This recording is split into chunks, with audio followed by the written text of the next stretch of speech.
السلام عليكم، ازيكم يا حبايبي؟ عاملين ايه؟ معانا فيديو النهارده. سبتمبر شهر الخير والعز والسعد والفلوس الكتير هتكون من نصيب 3 ابراج. تستعد 3 ابراج فلكيه لجنى ثمار جهودها في شهر سبتمبر، حيث ستتاح لها فرصه للنجاح والسفر وكسب المال. مولود برج الحمل.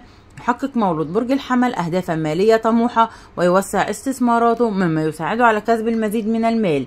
مهنيا قد تواجهك وظيفة اليوم تحديات تتطلب منك بذل المزيد من الجهد وإظهار قدراتك، على الرغم من أنك قد تواجه مهام تتطلب تفكيرا سريعا وقدرة على التكيف، إلا أن هذه فرصة لإثبات مهاراتك.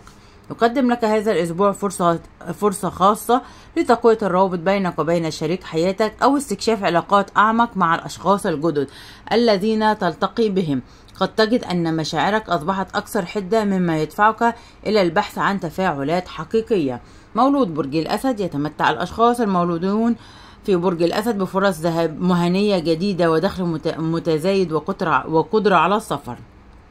مهنيا استمر في تقديم أفضل ما لديك خلال الفترات المقبلة، وتخلص من قيود الروتين، وحاول وضع خطط تنفيذ سريعة حتى تستعيد حماسك.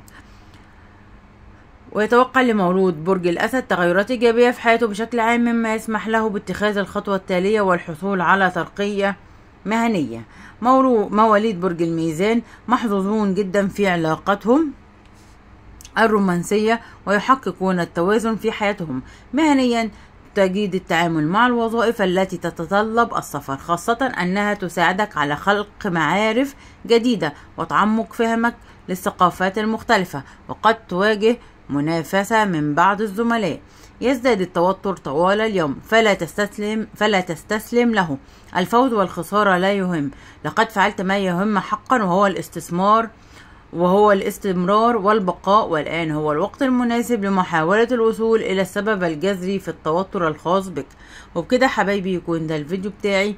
مش تنسوني في اللايك والشير والسبسكرايب وتفعيل الجرس علشان يوصل لكم مني كل جديد، وعيلتي صغيرة تكبر بكم يا أحلى متابعين ومشاهدين القناة. ولغاية ما أرجع لكم فيديو آخر، سيبكم في رعاية الله وأمنه، والسلام عليكم ورحمة الله وبركاته. لايك وشير وسبسكرايب لسبتمبر، شهر الخير والعز والسعد والفلوس الكتير.